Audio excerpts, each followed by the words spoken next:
자, 하나님 말씀 보겠습니다. 역대상 22장 17절에서 19절. 다윗이 또 이스라엘 모든 백성에게 명령하여 그의 아들 솔로몬을 도우라 하여 이르되 너희 하나님 여호와께서 너희와 함께 계시지 아니하시느냐? 하멜으로 너희에게 평온함을 주지 아니하셨느냐? 이 땅 주민을 내 손에 넘기사 이 땅으로 여호와와 그의 백성 앞에 복종하게 하셨나니 이제 너희는 마음과 뜻을 바쳐서 너희 하나님 여호와를 구하라.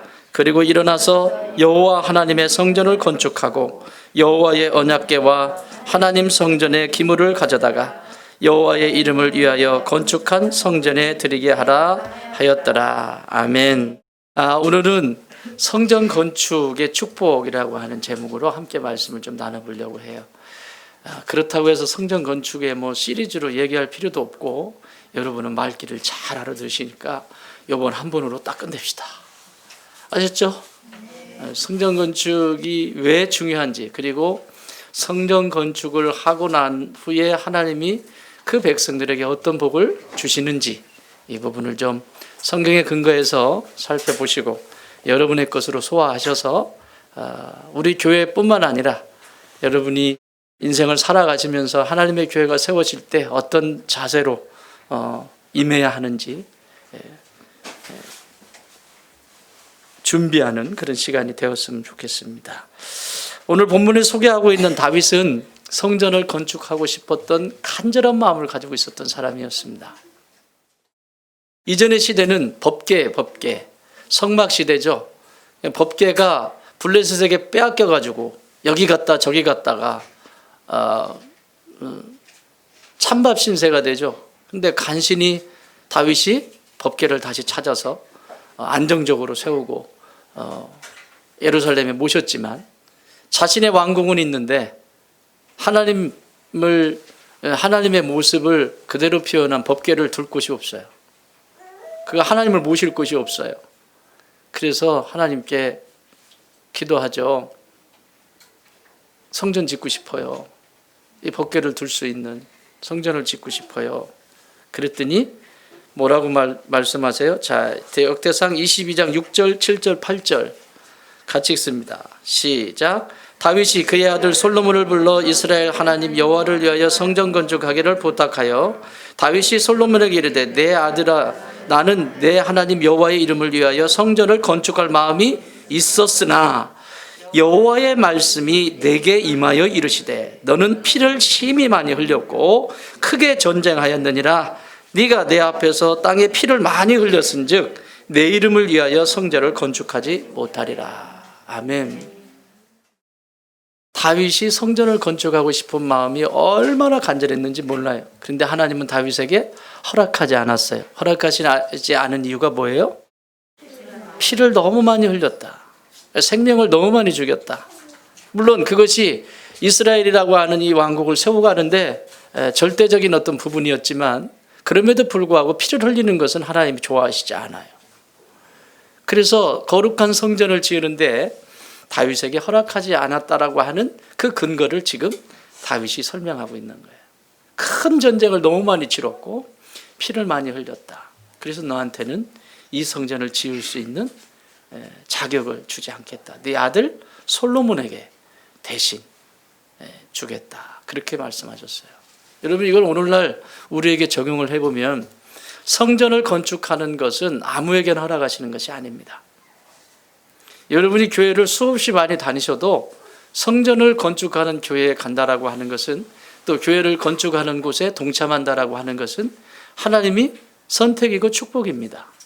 여기서부터 시작이 되어야 돼요. 아무에게나 허락하지 않습니다. 그걸 오늘 말씀에 근거해서 다시 살펴본다고 하면 여러분은 피를 많이 흘렸어? 적게 흘렸어? 자신 있게 얘기해봐.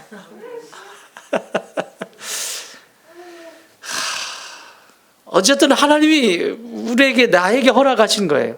목사도 목회를 하면서 교회를 지을 수 있는 기회가 그렇게 많지 않아요.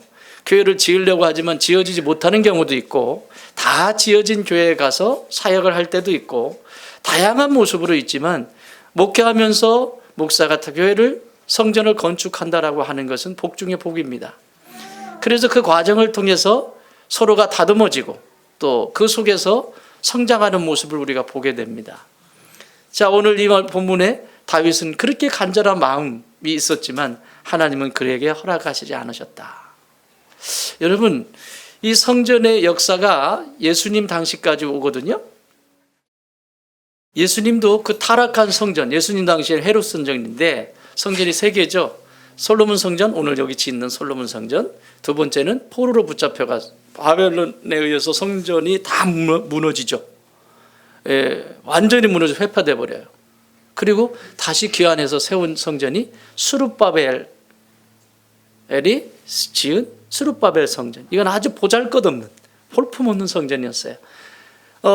그리고 나서 정치적으로 헤롯이 왕이 되면서 헤롯 대왕이 왕이 되면서 헤롯가를 보호하고 그리고 유대인들의 마음을 사기 위해서 그 보잘것없는 스룹바벨 성전을 헐고 웅장한 헤롯 성전을 다시 짓기 시작합니다.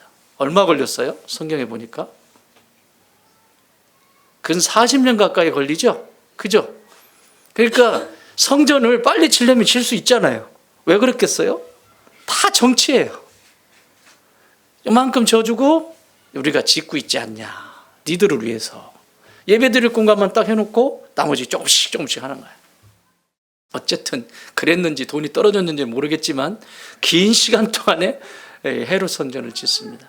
그런데 이미 타락한 유대인들에게는 대제사장부터 시작해서 모든 제사장들이 자신의 돈벌이가 되는 성전의 형태가 나타납니다. 그래서 예수님은 이 성전에서 있는 모습을 바라보시면서 굉장히 화를 내시죠.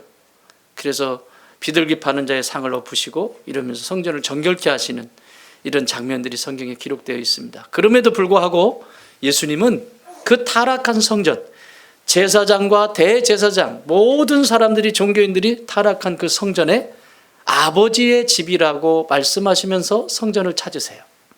여러분, 여기 굉장히 중요한 의미가 있습니다. 오늘날 신앙생활을 하면서 그 교회는 이래서 싫고 저 교회는 저래서 싫고 라고 하면서 이 핑계 저 핑계 대면서 교회를 가지 않는 사람들, 그렇죠? 또 하나님의 교회를 우습게 여기는 사람들, 문제가 심각한 거죠. 예수님도 그럼 그러셨어야 돼요. 이 타락한 성전 내가 세우리라 그러고 가지 말아야죠. 여러분, 거기서 끝나지 않아요. 예수님이 부활 승천하시고 제자들이 이제 사도로서 주의 복음을 증거하는데 그들은 어디로 가요? 어디로 가죠? 성전으로 가요. 어디 성전? 예루살렘 성전으로 가요. 거기서 날마다 떡을 떼면서 자기들끼리 그곳에서 모여서 함께 하나님을 찬미하고 하나님께 예배드리고 성전 중심으로 움직여요. 성전에 올라가다가 기도하러 올라가다가 미문에 있는 안진뱅이를 일으키는 장면도 나오고. 여러분, 성전이 타락했다, 성전이 문제가 있다라고 하는 것은 하나님 편에서 하나님이 판단하실 일이지 성전에 가서 예배드려야 될 내가 판단할 일이 아닙니다. 믿습니까? 함부로 자기 자신이, 성경은 그렇게 말하고 있지 않아요. 나중에 결국 성전에서 예배를 드릴 수 있는 상황이 안 되었기 때문에 제자들은 흩어지게 되고 그래서 회당 중심의 예배가 되고 그리고 그것이 또 한 가정에서 예배가 드려지면서 교회의 형태를 띠게 됩니다. 그것이 오늘날까지 각 모습들이 달라진 모습으로 오게 됩니다. 오늘날의 교회로는 너무 위험한 교회의 생각들을 가지고 있습니다. 그 얘기의 핵심적인 것은 어둠이고 어둠은 교회를 무시하게 만들고 헌신하지 못하게 만들고 희생하지 못하게 만듭니다. 모이기를 패하게 만듭니다. 이게 어둠이 하는 일이에요. 최근에 이 코로나로 인해 여러 가지 상황의 예배 형태가 나왔는데 교계 지도자급에 해당되는 원로들이 하시는 말씀이 너무 위험한 말씀들을 많이 하셔서 너무 속이 상하고 어려움이 있습니다. 정말 한 번쯤 더 생각하고 정말 약하고 연약한 소외된 교회들을 생각한다면 말을 함부로 하시면 안 되죠. 본인은 그렇게 한 번도 해본 적이 없거든요. 늘 승승장구였고 늘 되어져 있고 선골과 진골처럼 언제나 자신은 그 길 모든 것이 채워지고 모든 것이 되어진 것을 걸어봤기 때문에 그렇게 말할 수 있을지 모르지만 저 오지에서 한 명을 데리고 두 명을 데리고 목회하시는 목사님들은 뭡니까? 그래서 나이가 들수록 입을 다무는 것이 아주 지혜로운 것 같아요. 제가 존경하는 분 중에 한 분이 큰 대형교회를 은퇴하시고 나서, 누구라고 말하지는 않겠습니다. 은퇴하시고 나서 이분은 얼마나 그 대형교회 은퇴하니까 방송국부터 시작해서 얼마나 섭외가 많이 들어오고 있어요. 다 끊어냈어요. 그래서 나오지를 않으세요. 아예 매스컴에 아예 등장을 하시지 않아요. 매스컴에 등장하려면 얼마든지 나오실 수 있죠. 아예 나오시질 않아요. 은퇴하시고 나서 아무것도 하지 않아요. 참 이런 위험한 속에서 삽니다. 또 젊은 세대들에게는 교회에 대한 잘못된 이미지가 심겨졌어요. 여러분, 국가의 기관들을 빌려가지고 예배당으로 쓴다? 예, 그럴듯합니다. 그러면 모든 교회는 기관들을 빌려가지고 써야죠. 그러지 않습니까? 그럼 몇 개나 기관이 있어요. 그럼 그만큼만 교회를 세워야 하나요? 그 기관이 있는 것만큼 세워야 되는, 그것이 마치 정당성이 분명한 것처럼 얘기하기 때문에 오늘 교회론이 흔들리는 거예요. 한 형태의 모습일 수는 있지만 그것으로 인한 단점도 얼마든지 많이 있습니다. 기관들을 빌려서 예배당이라고 하고 기관을 빌려서 예배를 드리는 것에 처음에 혹하죠. 젊은 세대들이 많이 모이죠. 그럴듯합니다. 그 비용이면, 건축할 비용이면 그것으로 선교도 하고 뭣도 하고, 예, 맞습니다. 그럴듯합니다. 그러나 영적인 상태의 공동체성에 대한 부분은 얼마나 부족한지 모릅니다. 부족할 수밖에 없어요. 왜? 일주일에 한 번 모이는데. 그래서 나중에 대안으로 안 되는구나. 그래서 나와가지고 상가를 또 하나 얻죠. 그걸 뭐라고 그래? 비전센터.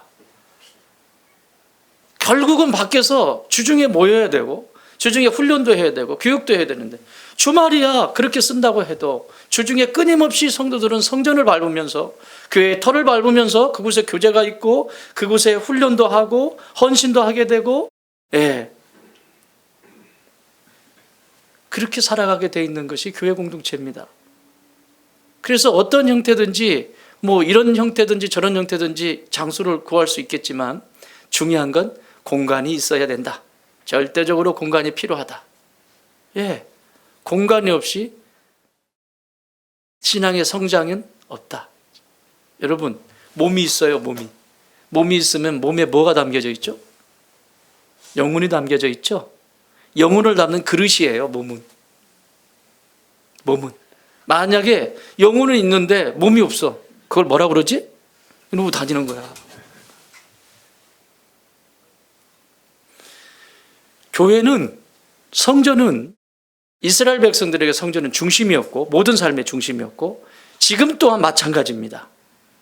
교회 공동체라고 하는 이 공간에 내가 소속되어 있다라고 하는 이 분명한 확신이 없으면 영혼은 방황하게 되어 있습니다. 그래서 기웃기웃거리는 거예요. 마치 몸이 없는 영혼처럼 성도가 소속이 되어 있지 않다, 어딘가에 내가 들어가 있지 않다라고 하는 것은 계속 방황할 수밖에 없습니다.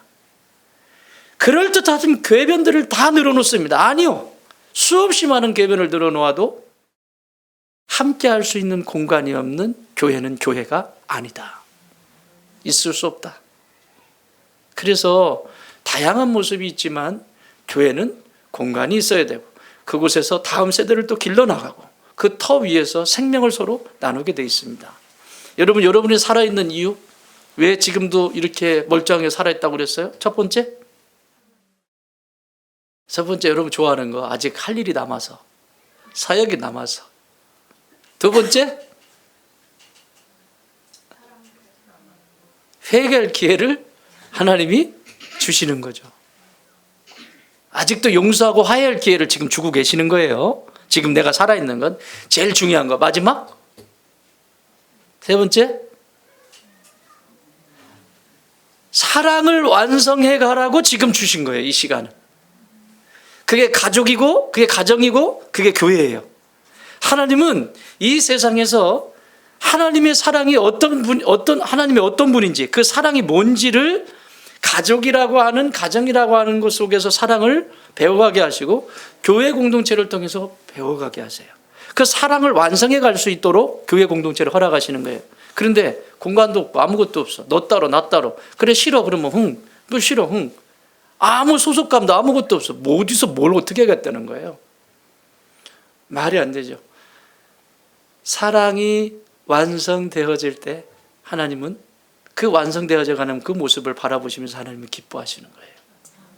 그래서 교회 공동체에 들어가면 다 다르잖아요. 내 마음에 안 드는 인간 많죠, 거기. 그죠? 꼭지 돌게 하는 사람 너무 많죠.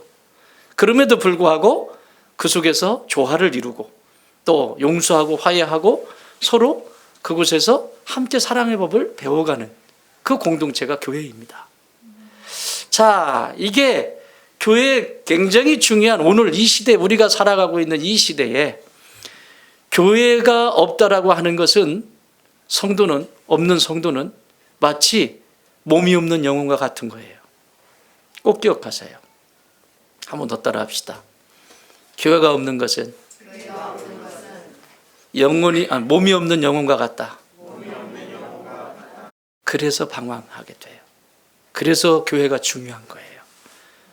교회를 나누잖아요. 눈에 보이는 가시적인 교회와 눈에 보이지 않는 교회를 얘기하는데 눈에 보이지 않는 교회는 너무 중요하다. 맞아요. 여러분 한 사람이 다 교회예요.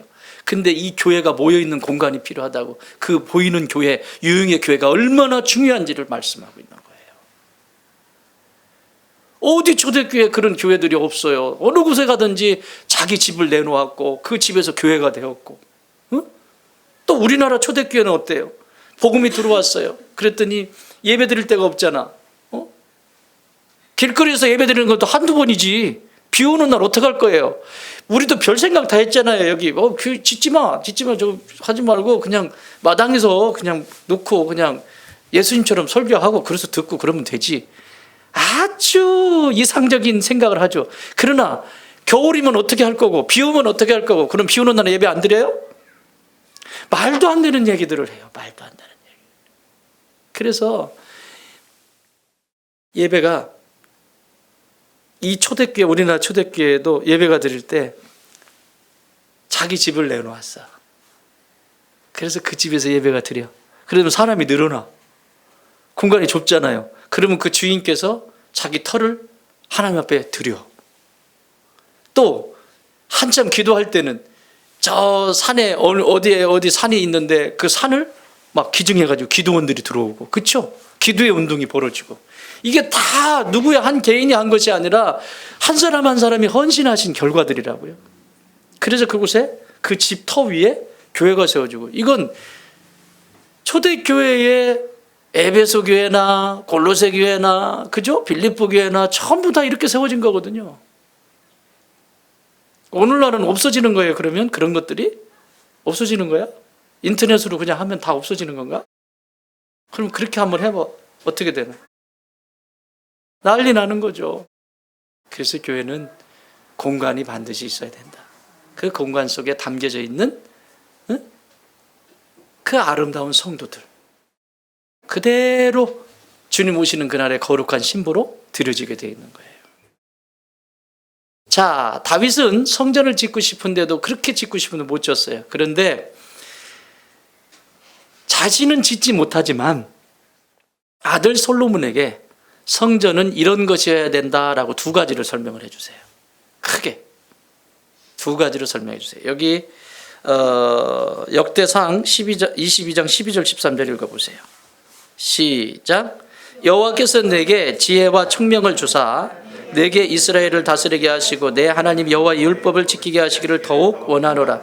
그때 네가 만일 여호와께서 모세를 통하여 이스라엘에게 명령하신 모든 규례와 법들을 삼가 행하면 형통하리니 강하고 담대하여 두려워하지 말고 놀라지 말지어다. 성전이 세워져야 되는 분명한 이유는 하나님의 율례와 규례, 말씀 앞에 순종하는 형태가 되어야 한다라고 하는 사실이에요.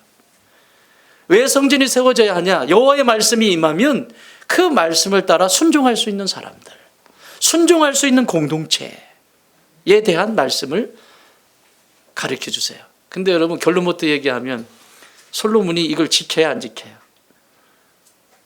아버지 다윗이 이렇게 신신당부하거든. 네가 성전 세울 거야. 영광스러운 성전을 세울 건데 여호와의 규례와 율례를 떠나지 마라.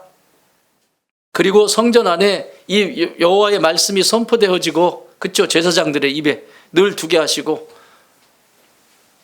그런데 솔로몬은 얼마 지나지 않아서 부강한 나라가 되면서 점점 하나님의 말씀을 떠나게 되죠. 그러니까 성전은 다윗이 짓고 싶은 성전은 어떤 것이었냐면 그 성전에 모이는 모든 사람들이 여호와의 율례와 규례, 다시 말하면 하나님의 말씀 앞에 순종함으로 더욱더 성장해가는 교회가 되었으면 좋겠다. 성장해가는 성전이 되었으면 좋겠다. 이게 다윗이 바라는 성전, 교회의 모습이었습니다. 그러면 여러분, 오늘날도 똑같지 않아요? 그런 곳이어야 되죠. 교회가 그런 곳이 되어야 되지 않습니까? 근데 이 성전이 어디에 세워져요? 역대하 3장 한번 찾아보세요. 뒤로 넘기시면 역대하 3장 1절. 시작. 솔로몬이 예루살렘 모리아 산에 여호와의 전 건축하기를 시작하니 그곳은 전에 여호와께서 그의 아버지 다윗에게 나타나신 곳이요 여부스 사람 오르난의 타작마당에 다윗이 정한 곳이라. 다윗에게 하나님이 나타나신 곳인데 그게 예루살렘이고 예루살렘 중에서도 모리아 산이에요. 여러분, 예루살렘이라고 하는 뜻이 뭐예요? 평강, 다시 말하면 평화의 기초, 평화의 성이라고 하는 뜻이에요. 그래서 회복된 새 나라와 새 하늘과 새 땅을 새 예루살렘이라고 말하잖아요. 그러니까 이곳에 성전이 세워져야 되는 거야. 하나님의 말씀 앞에 순종하는 사람들에게 주시는 하나님의 축복은 평강입니다. 왜 내가 이 땅을 살아가면서 신앙의 믿음의 길을 걸어가면서 불안해하고 두렵고 염려로 가득하고 어려움 가운데 있을까요? 하나님의 말씀에 순종하지 않는다는 얘기예요. 하나님의 말씀이 믿어지지 않는다는 얘기예요. 그래서 내일에 대한 염려가 더 크고 내 삶의 자리에서 두려움과 염려가 나를 엄습해서 오늘을 사는데 기쁨이 사라지는 거예요. 근데 하나님은 우리에게 평강 주시기를 원하세요. 근데 그 평강이 뭐냐?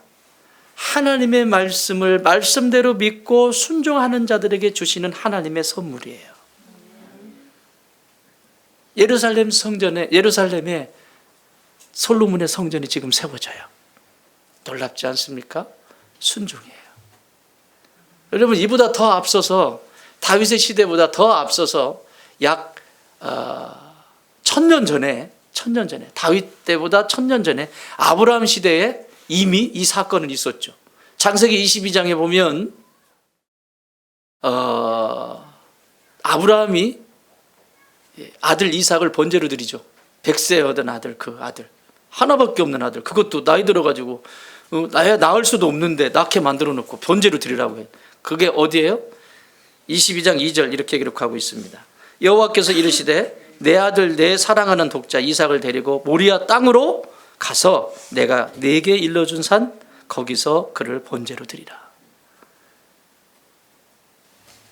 다윗 솔로몬 시대의 1000년 전에 이 모리아산에서 무슨 사건이 있었냐면, 이 예루살렘에 무슨 사건이 있었냐면 아브라함의 완전한 순종이 여기 있었어요. 다윗은 이걸 알고 있는 거야. 나 성전 진짜 세우고 싶거든. 그런데 하나님이 허락하시지 않으셨어. 그런데 아들아, 성전이 세워져야 되는 이유는 그 성전 속에서 하나님의 말씀이 임하면 그 말씀 앞에 100% 순종해서 참 평강을 누리기를 바란다. 그게 성전이 지어져야 되는 이유다 라고 가르쳐 주시는 거예요. 계속해서 가르쳐 주시는 거예요. 여러분, 교회는 어떻게 세워졌습니까? 성전의 모형인 교회는 어떻게 세워졌습니까? 예수 그리스도의 십자가의 완전한 순종, 십자가를 통한 완전한 복종, 그 터 위에 교회가 세워졌습니다. 그러면 오늘 저와 여러분이 함께 세우는 좋은 땅 교회 성전 또한 일이 해야 됩니다. 헌금을 얼만큼 했니 안 했니 이게 중요한 것이 아니라, 그것도 반드시 필요하지만 그것보다 더 중요한 것은 우리가 세워가야 될 좋은 땅 교회는 너나 할 것 없이 하나님의 말씀 앞에 순종함으로 참 평강을 누리는 교회 공동체가 되기를 원한다. 이게 하나님이 교회를 향하신 하나님의 마음입니다. 두 번째, 다윗이 솔로몬에게 주고 싶은 교회의 모습, 두 번째,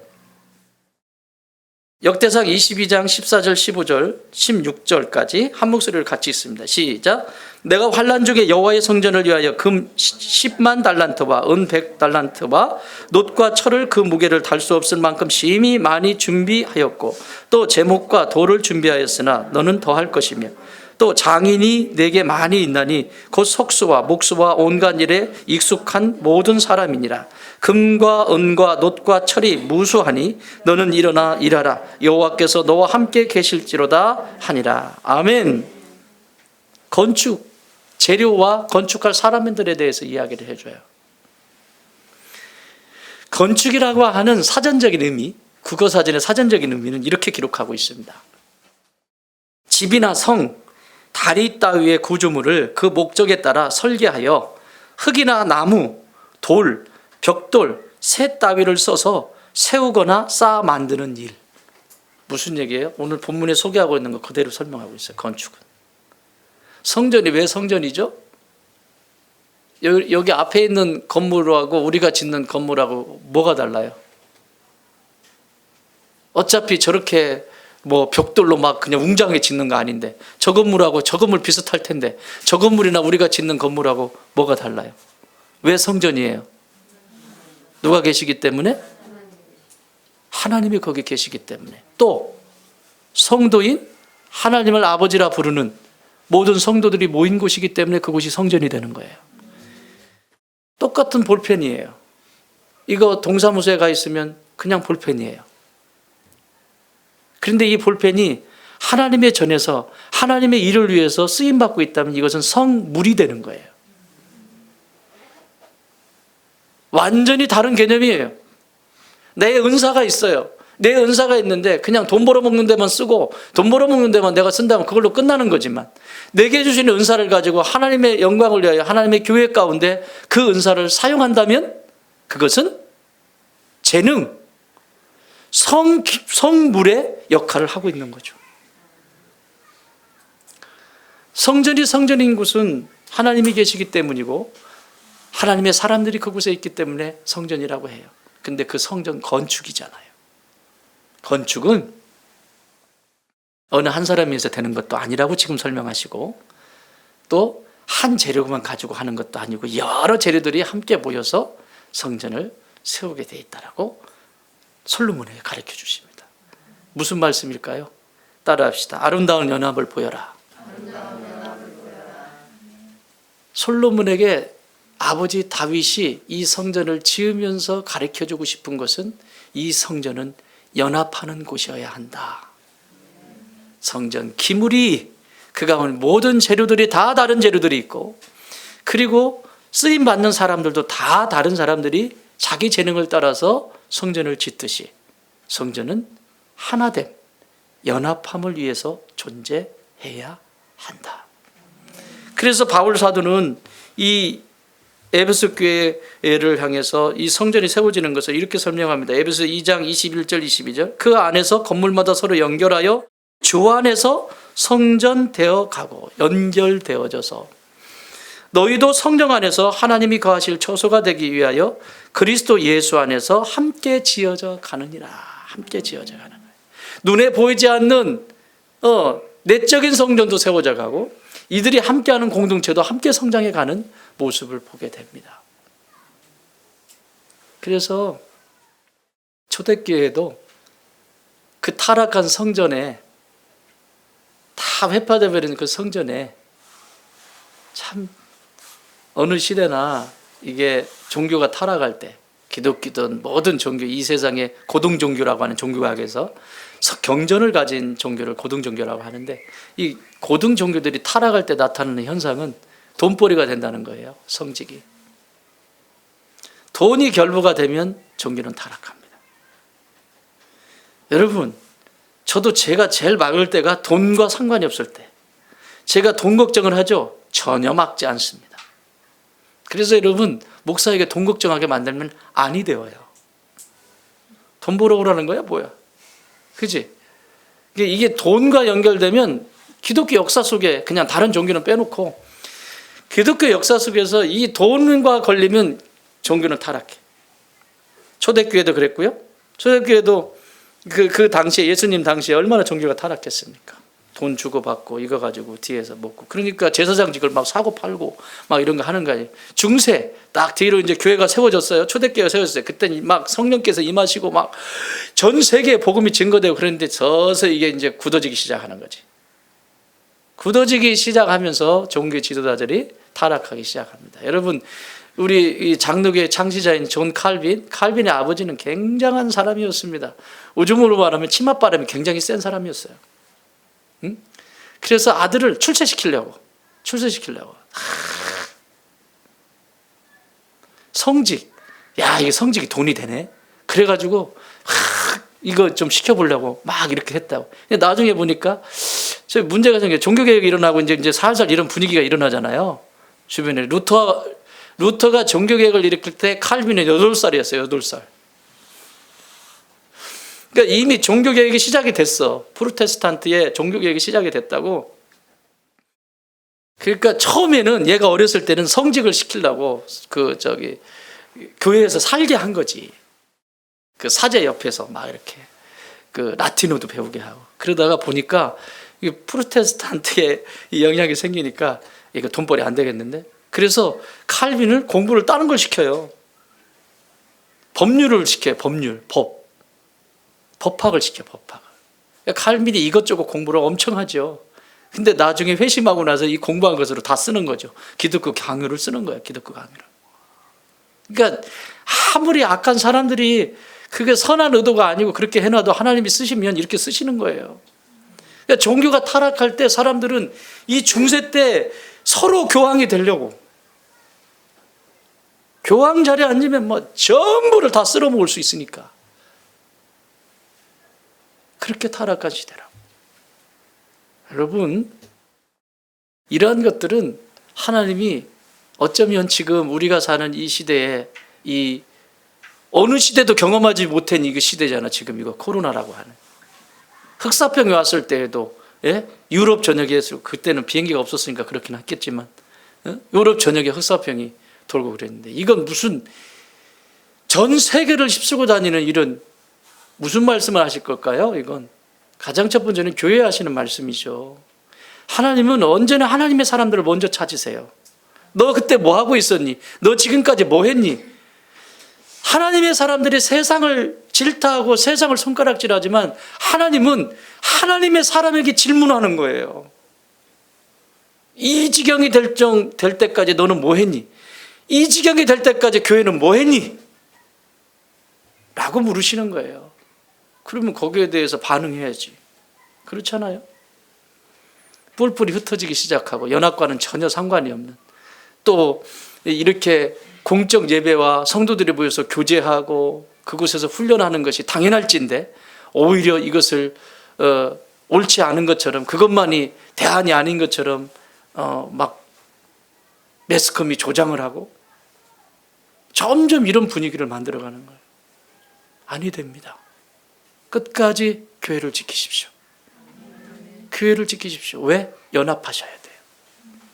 그래서 다윗은 하나라도 놓치지 말고 연합하라라고 가르쳐주는 거예요. 이것이 완성이 어디서 되냐면 요한계시록 21장에 보면 성전이 다 세워지고 완성된 그 모습을 보면서 요한 사도가 보게 돼요.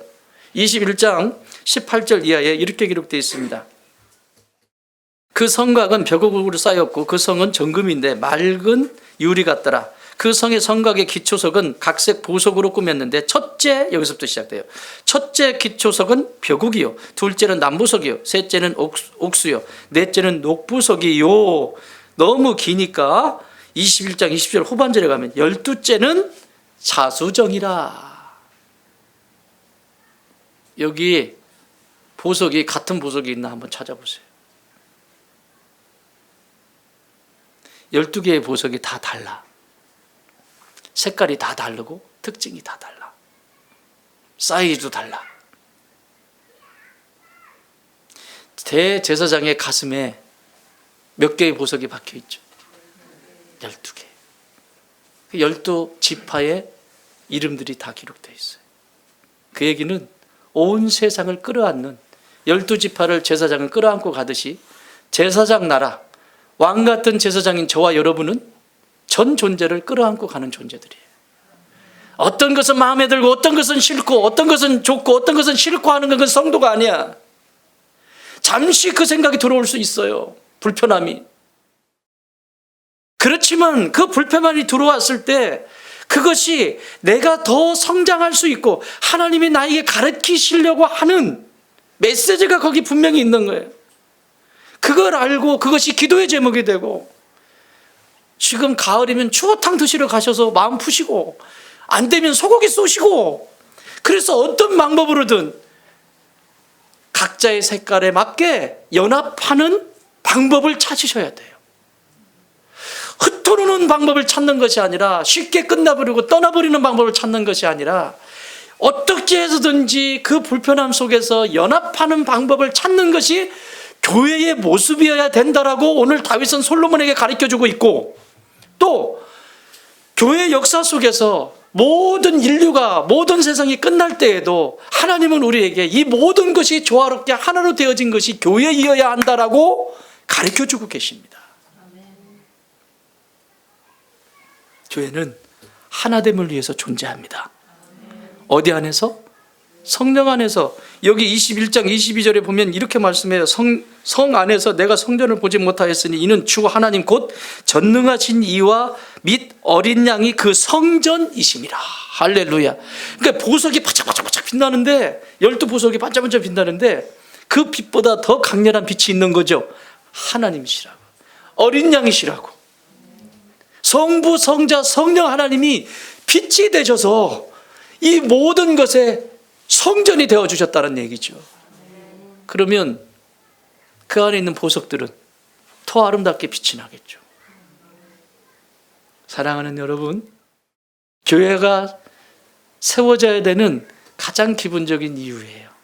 첫 번째는 뭐라고 그랬어요? 뭐를 위해서? 응? 뭐를 위해서 존재해야 된다고 그랬어?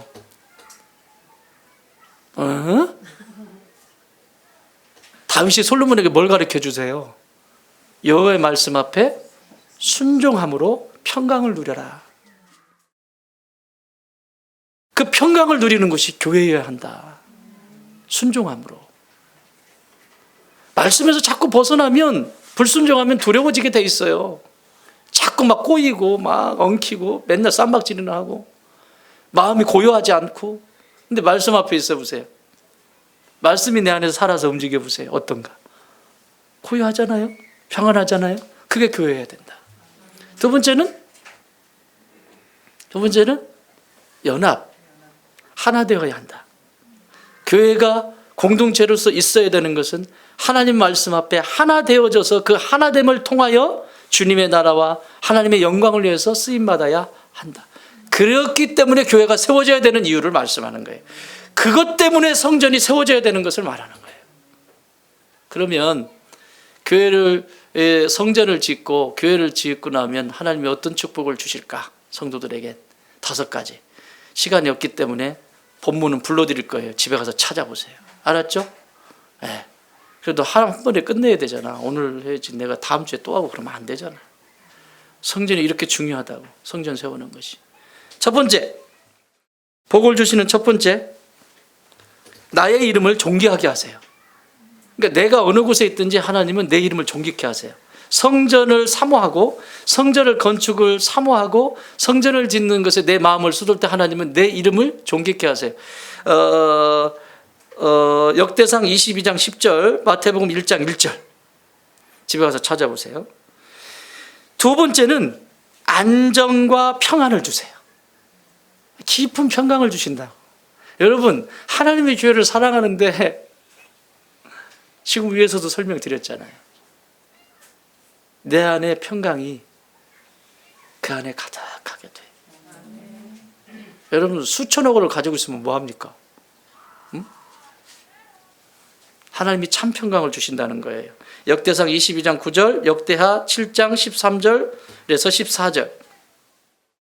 세 번째는 내가 하는 모든 일을 견고케 하신다. 다시 말하면 내가 하는 모든 일에 장수하게 하신다. 장수라는 게 뭔지 알죠? 내가 이 일을 너무 기뻐서 행복해서 이걸 시작했어. 그런데 어떤 사람은 하다가 금방 얼마 안 지나고 쫄딱 망해버려. 자꾸 끊겨. 그런데 하나님의 성전을 사모하고 성전이 건축되는 것을 기뻐하며 동참했던 모든 사람들에게 내가 하는 일들에 대해서 계속 대를 이어갈 수 있을 정도로 장수하게 하신다. 이게 여러분, 이게 부부관계도 장수하고 또 부모와 자식도 장수하고, 장수라는 게 뭔지 알죠? 이게 단순히 삶의 자리에서 모든 영역에 다 표현이 되는 것들이에요. 이것은 되고 이것은 해당이 안 되는 게 아니라고요. 여러분, 장수하면서 부부가 살아가면서 해로하는 것도 그거 복이라고 그러잖아요. 그죠? 부모와 자식 관계도 자식이 먼저 가면 이것만큼 슬픈 게 없어요. 절대 그러면 안 돼. 자식은 먼저 가면 안 돼. 저희 어머니 아버지를 보고 저는 그때 피눈물을 흘렸어요. 큰 누님 큰 형님이 먼저 돌아가셨거든요. 제가 고등학교 3학년 때 큰 누님이 돌아가시고 그 다음에 2년 뒤에 큰 형님이 돌아가셨어요.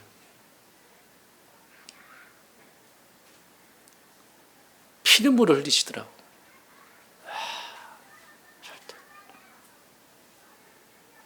그래서 저희 형제들은 묘를 안 쓰려고 했어요. 산소를 안 쓰려고. 그게서 기억나잖아 자꾸.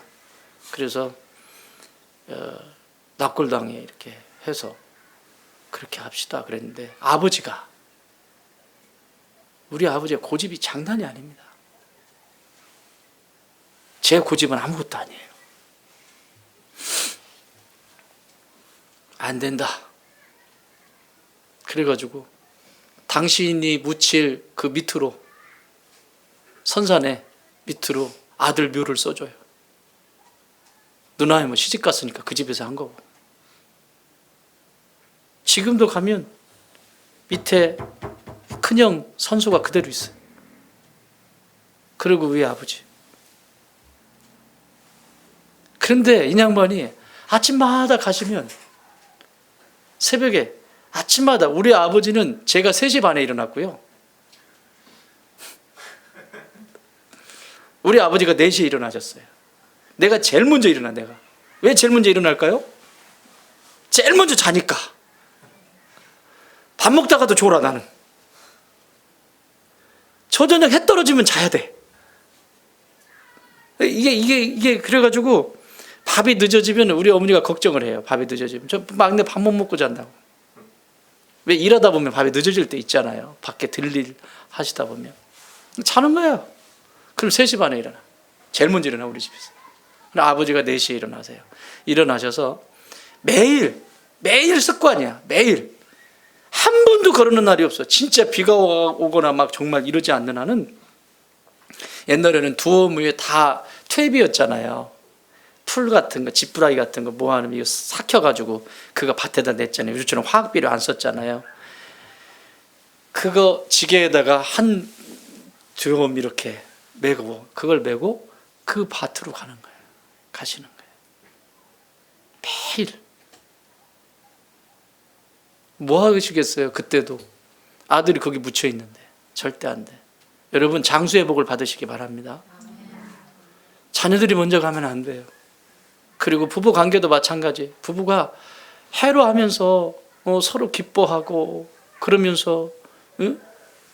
등도 좀 긁어주고 그래야지. 젊어서 모르지 지금. 다 젊어가지고 옆에 있으니까 감사한 줄도 모르고. 대웅 씨 감사하지? 네. 아이 그럼 역시 얼마나 귀해요. 이 성전 건축에 동참했을 때 하나님이 모든 인생들에게, 이 인생들에게 장수하는 복을 주시겠다는 거예요. 생명뿐만 아니라 내가 하는 모든 일을 경고케 하고 장수하게 하신다. 4번째, 기도응답을 하신다는 거예요. 대하 역대하 7장 15절에서 16절. 여기 보시면 특히 이 15절에 보면 기도에 내가 눈을 들고 귀를 기울이신다. 눈을 들고, 내가 눈을 들고, 하나님이 눈을 들고. 여기서 이 눈을 든다라고 하는 의미가요, 베토트인데 이게 뭐냐면 무슨 뜻이냐면 이런 거예요. 쉽게 설명하면 막혀있는 어떤 상태를 그냥 뻥 뚫어버리는 걸 얘기하는 거예요. 내가 눈을 든다. 여호와께서 눈을 딱 든다. 네가 기도할 때 내가 눈을 확 든다. 눈을 든다라고 하는 것은 막혀있는 것을 중점 레이저 있잖아. 레이저로 빡 쏴가지고 뻥 뚫리게 하는 것처럼 내 인생에 막힘이 있는 것들을 뚫어버린다라고 하는 의미예요. 기도의 응답, 하나님 나 이거 필요하니까 이거 주세요 라고 해서 그거 하나 받는 정도가 아니라, 그거 하나 해결하는 정도가 아니라 내가 상상하지 못한 그 문제뿐만 아니라 내가 구하지도 않은 것까지 뻥 뚫리는 축복을 주신다라고 하는 거예요. 이게 성전 건축 이후에 주시는 하나님 축복이라고 말씀하세요. 마지막 5번째 따라합시다. 우리 자녀들에게 복을 주신다. 여러분, 성전 건축을 기쁨으로 감당하는 부모의 모습을 누가 볼까요? 자녀가 보죠. 그럼 걔 교회 사랑할까 미워할까? 너무너무 사랑하죠. 그죠? 우리 엄마 아빠는 행복하게 교회를 짓는데 막 이렇게 얘기하고 그렇게 얘기하고, 그 애들도 교회를 미워할까요? 걔가? 여러분, 이 세상의 가장 큰 축복은 하나님과 동행하는 거예요. 자녀 손손 하나님과 동행한다는 것은, 하나님은 다 가지고 계시잖아요. 여러분, 남는 장사를 해야 돼요. 세상에 똘마니 밑에 있어도 부스러기가 있더라고요. 그죠? 안 해봐서 모르는구나. 힘센 사람들 옆에 있으면 뭔가 좀 떨어지는 게 있잖아요. 권력이 있거나 뭐. 여러분, 온 우주를 창조하신 하나님과 내가 동행한다고 하면, 우리 자녀들이 늘 그분과 동행한다고 하면 그분에게서 모든 것을 공급받을 거 아니에요. 우리의 자녀에게, 우리의 후손들에게 하나님은 복 주신다.